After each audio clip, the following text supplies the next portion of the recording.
It's Saturday, September 7th, 2024, and before I start this video, please subscribe to my channel, and if you like the video, please click the like button. I would greatly appreciate both. Today I'm going to give some tips on how to save money while visiting the Disneyland Resort. And I guess the first thing I would say is that right now coming to the resort is not a good investment. So if you really have your heart set on Disney, I would suggest saving some extra money and going to Tokyo Disney. All the attractions there work, and it reminds you more of a Disney experience than coming to the Disney Resort. However, if you're planning or have your heart set on the Disney Resort, here are some tips for you. The first tip would be to look on the Disneyland.com website and also download the Disneyland app. That'll give you a lot of advantage. It'll also let you know what's going on. It'll allow you to make reservations for restaurants, which is necessary ahead of time because restaurant reservations, especially for the popular ones, go quickly.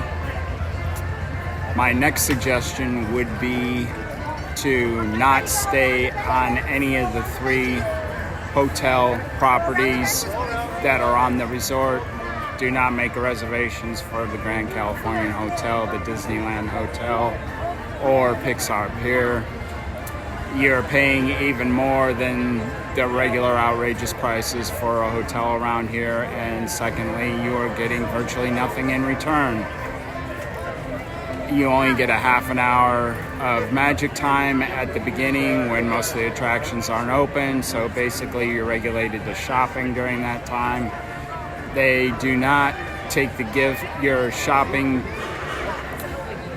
what you buy, back to the hotels anymore. You have to lug them on your own. I really can't think of any reason to stay in any of the hotel properties.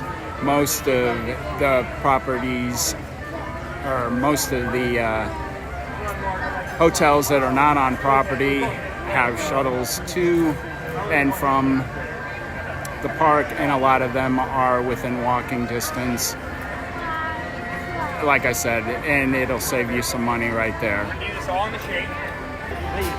Next suggestion would be going during the week. Those when the ticket prices are the cheapest. And on top of that, I would make sure that you get to the park right at opening, 8 o'clock. Make sure you're in line, or better yet, at the front of the line. You can literally do probably 3 rides within the first hour if you're in the front of the line when the park opens. I was here on a Friday not too long ago, and I was able to knock out Haunted Mansion Holiday, Indiana Jones, and the Temple of Forbidden Eye, and Pirates of the Caribbean within an hour because I got there when the park first opened. What you have to understand about the Disneyland Resort is that it's mostly key holders, and key holders, generally speaking, do not like to get up too early in the morning and come to the park. Most of them come later in the afternoon and stay to the evening. So the parks are a lot less crowded in the morning. This really isn't a money-saving thing, but it's more of a time-saving thing and making sure you get the most out of your day. My next suggestion, which walks right alongside the one I just made, is to avoid paying for Lightning Lane. Most of the time the parks aren't crowded, especially in the morning. And buying Lightning Lane, you're just wasting $30. Most of the time you can get through a lot of the attractions in a day without the assistance of Lightning Lane and without spending for a family for an additional $120 or $140, depending on what they're charging that day. So definitely skip Lightning Lane. My next suggestion is if that you're going to eat on the property, make reservations at one of the buffets / character breakfasts You kill two birds with one stone. You get character interaction, you get photos with characters, and on top of it, if you're wise, you can basically cut out a meal by eating at one of the buffets. Now, the best buffet, in my opinion, is the one at the Grand Californian in Storyteller Cafe. It's got the most food. It's also the most expensive. The one at Plaza Inn is a breakfast only. They don't do lunch or dinner, but it is the cheapest. However, at the same time, the selection is a bit more limited than Goofy's Kitchen or the Storyteller Cafe. So, like I said, if you can do the morning one, I would do the Plaza Inn character breakfast. You can still get a good amount of food there.